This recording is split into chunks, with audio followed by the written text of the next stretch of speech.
Sports Tonight is back again. We're broadcasting live from Channels TV Sports Center in Lagos, Nigeria. Glad to have you join us to talk sports. I'm Austin Okodakwan. On the show tonight, Nigeria's senior women's basketball team, the Tigress, they're on fire. They are hot. Don't touch them. Don't. They are beating teams right there in Dakar at the Afrobasket Women's Championship.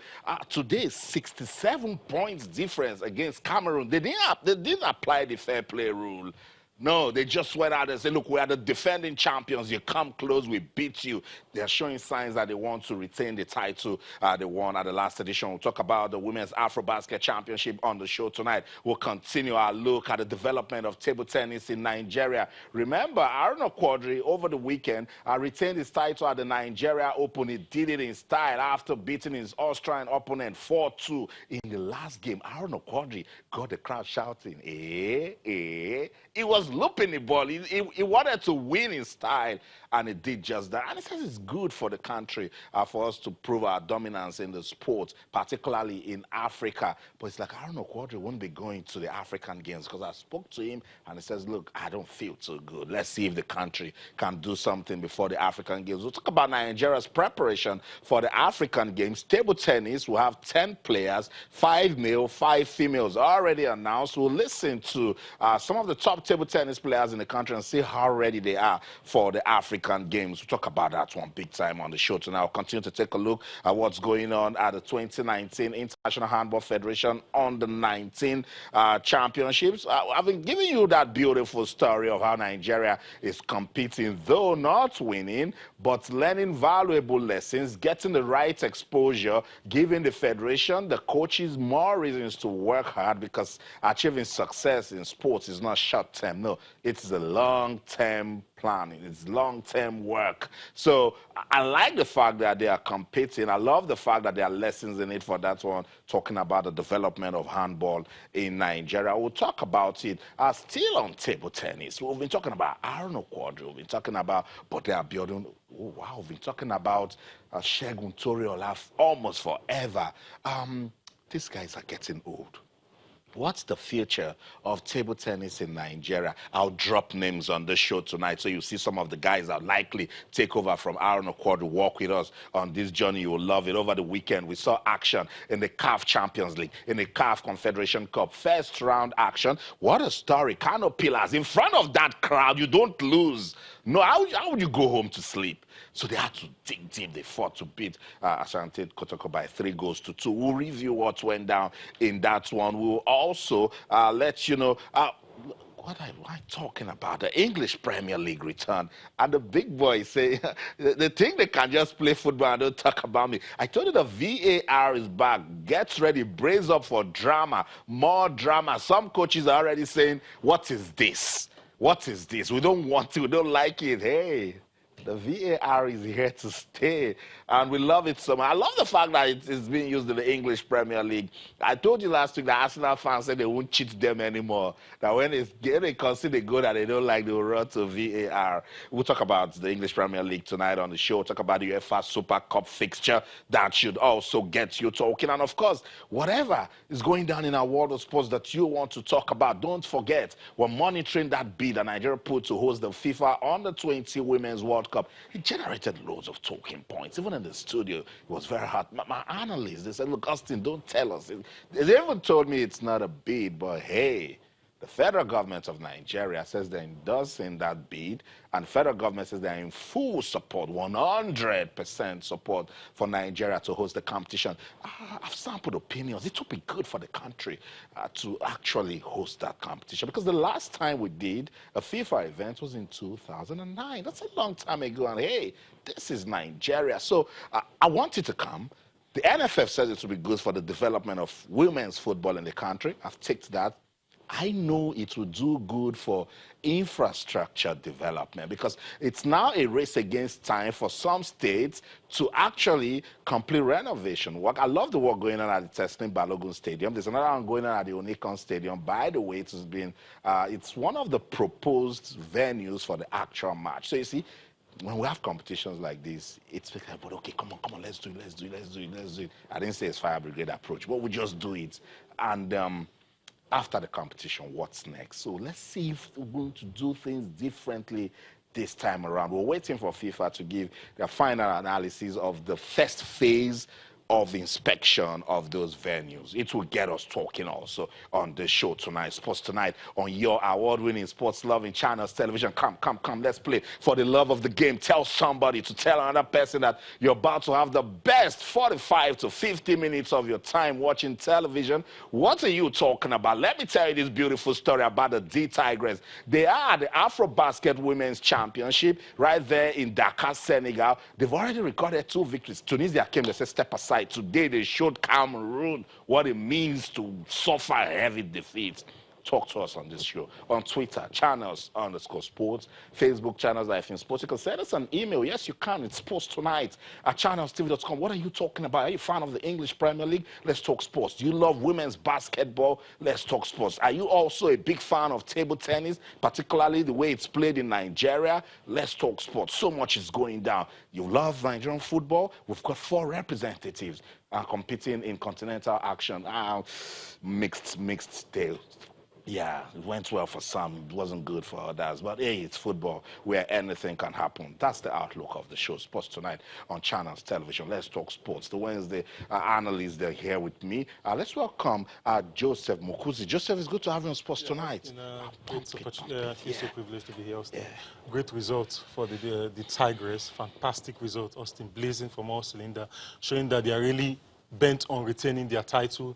I mean, the first match was 51 points. This time is 67 points with 5 players hitting double digits. You know, even when Evelyn Akato didn't hit double, the others, you know, came to the party as well. So they're really on fire, showing that they really want to retain this championship. And as it is now, it's very difficult to bet against them, but great result for them. Kudos for a great outing today. I agree. Neobong Monday is back on the show. Neobong, it's still an action-packed world of sports. I'm just wondering, what are you following? I'm following the VAR. I'm very good friends with the video assistant referee. And I was one of the people punching the air in delight because it made its debut in the English Premier League. By the way, the English Premier League is the greatest thing on television. Wow. If you ask me after that, it's Sports Tonight. And it was great to see some very interesting results, you know, some very exciting decisions. And I know that there are certain things that some referees won't really like. Nuno Espirito Santo, the Wolves manager, said... He didn't bless it. He said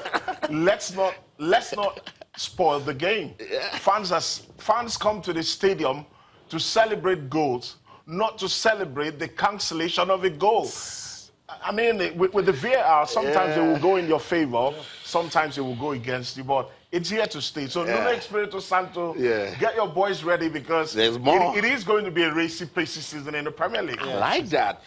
Nuno, he didn't give the VAR to Espirito Santo. He said, no, I don't like this. And they were wrong that they were supposed to beat Leicester City. I love that. Yeah, I love the VAR. I don't know. I just like the feeling. I love whenever there's a check. I just wait. I'm looking at a lot of things. It's heartbreaking. It's heartbreaking. I'm looking at the players. I'm looking at the coaches. I'm looking at the fans. You know, it's mixed so now we have 2 celebrations. I love it. Yeah, because when it goes your way, but when it doesn't, so it's part of the emotions of football. Let's welcome it. The video assistant referee is here to stay. I love it. Nuno doesn't love it. You know, it's not going to happen. I'm waiting for when it to go against Jurgen Klopp. I wish Mourinho is in the circle. I'd love to see. Come on, guys. I know it's a fun factory. Sports Tonight on Channels Television. Welcome on board once again. Let me tell you this beautiful story of Nigeria's senior women's basketball team. They're called the Tigress. They're the defending champion of the Afrobasket Championship for women. They're trying to defend their title right there in Dakar, Senegal. Today, they qualified for the quarterfinals of that championship. It's the 2019 FIBA Women's Afrobasket Championship. They demolished, crushed, annihilated. I don't know. They'll give me more adjectives than they did. Destroyed. They buried Cameroon 106 to 39 points. I said at the start of the show that they ignored the fair play rule. Yeah, they did. They were on fire today. I mean, transitional play was massive. They were very fluid, very efficient. And prior to this game, we were expecting a very tight fixture, Austin. And, you know, if you look at in 2015, we lost to the Cameroonians. And this time around, we missed them last time in Mali. This time around, they felt that the Cameroonians would come and give us headache. No. But these ladies are extremely determined. I mean, they've been together for a very long time. They were together in Australia Commonwealth Games. They've been together in Cote d'Ivoire, and even within the African sub-region. And also the coach as well, the same coach. So they are really highly motivated, and they're a well-blended team. And they came out today and they tore the Cameroonians to shreds, Austin. And at the stage, it was 17-1 in the first quarter. It was a total blowout.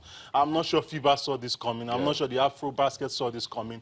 They just tore the Cameroonians to tatters. And at the end of it, I mean, what a result. 5 players in double figures. Oh, wow. I mean, it was a blowout. It was. Promise Camara as well, you know, massive 14 points, you know, in 90 minutes, you know, 3 assists, 6 rebounds as well. So it was really a fantastic outing for the ladies, and a statement of fact, of intention, you know, that they really want to retain this competition. And I mean, other teams will be looking that these ladies are here to win, and it won't be easy. There are other top teams coming through the ranks, but with this result, Austin. If you want to monitor this team in your bunk, by the way, let's go back in time. 2 years ago, 2017 to be precise, the Tigress lost to Cameroon 70 to 71 in the semi-finals of this competition. Look at how close it was.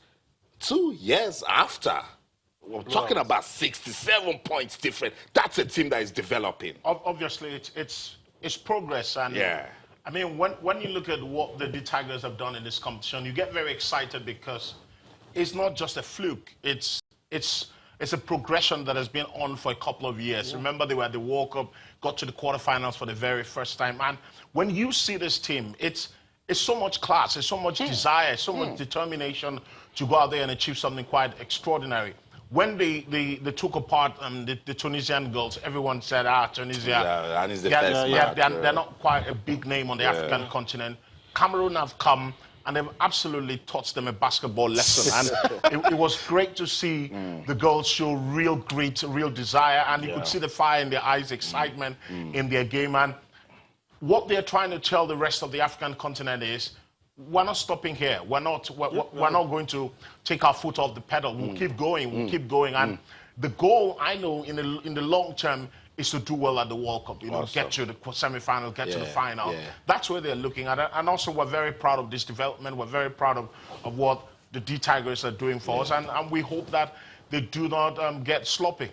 That's the word, because from when they won in Mali, in Bamako, to the World Championships in Spain, to this point, they've been evolving. And look, the way on our morning show, Evelyn Akato says, look, we are professionals. We know the mission. These guys will be coming at us. We're the team to beat. They would want to take our trophy. Just we'll tell them we'll keep it.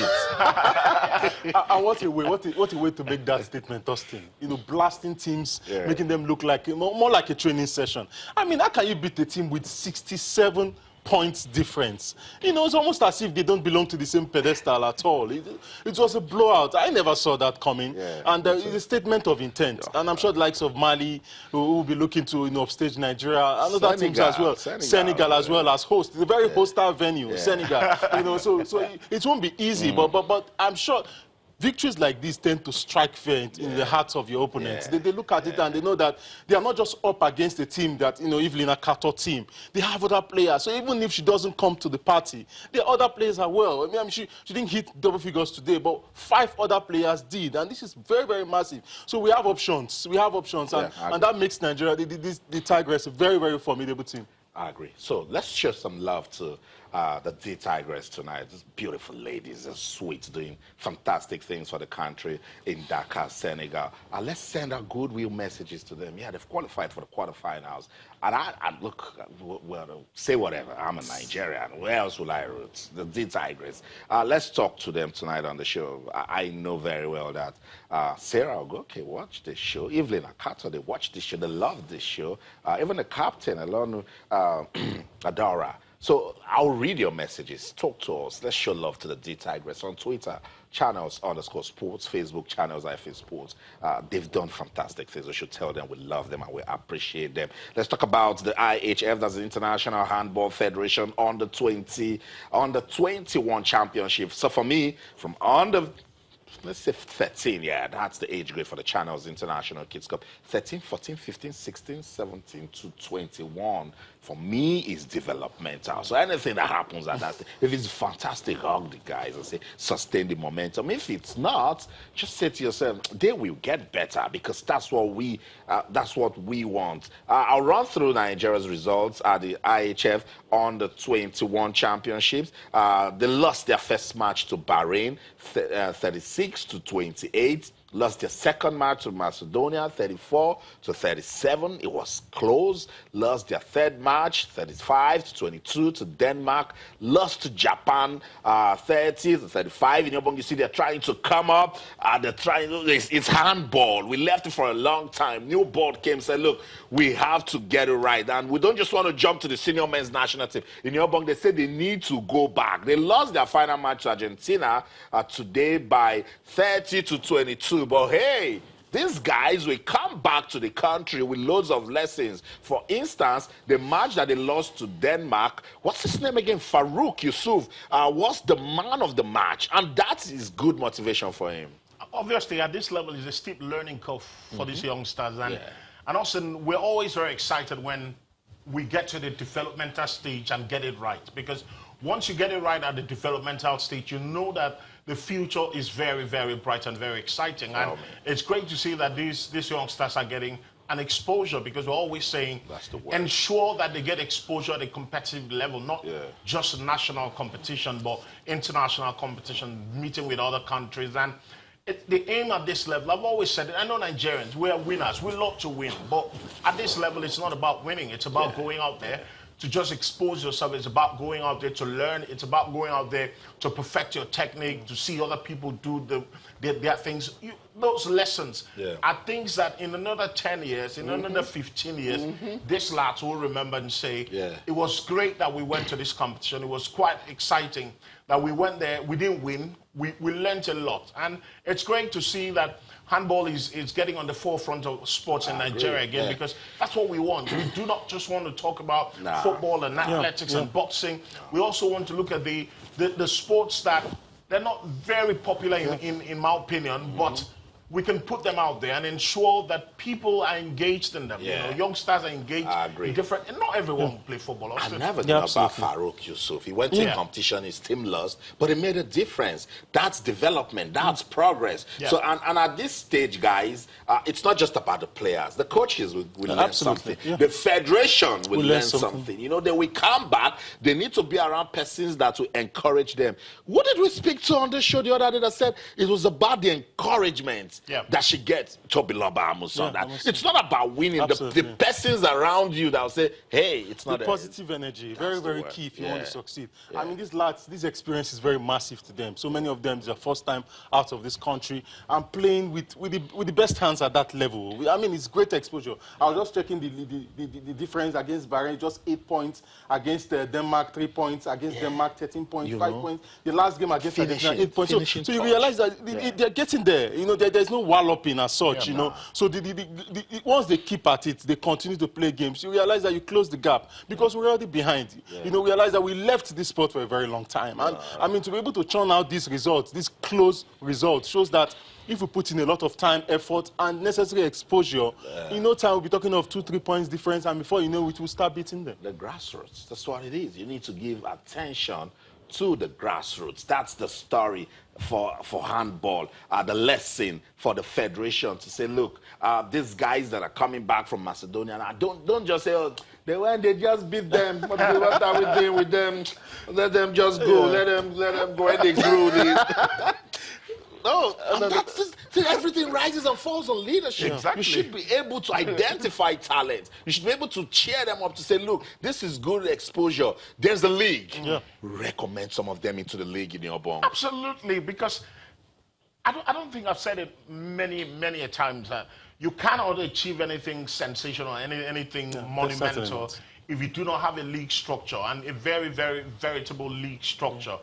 Once you have a league and you're having youngsters who are integrated into this league, they're getting exposure, they're competing with their mates week in, week out, you're developing football, handball players who will get to a very great stage. So get them into the league structure and let's see where it takes them. And go back to the schools and don't stop the process. Continue to discover talent. It will be a beautiful story. That's the development of handball in Nigeria. The team went to the under-21 championship. They lost. It's okay. They're coming back with lessons for everybody, particularly if you in any way mentor or parents or friends, brothers, sisters to any of those players, you have a role to play in their development. Let's go on this break. When we come back, I love the grassroots. We'll stay there. I'll show you the future of table tennis in Nigeria. Don't go anywhere. Stay.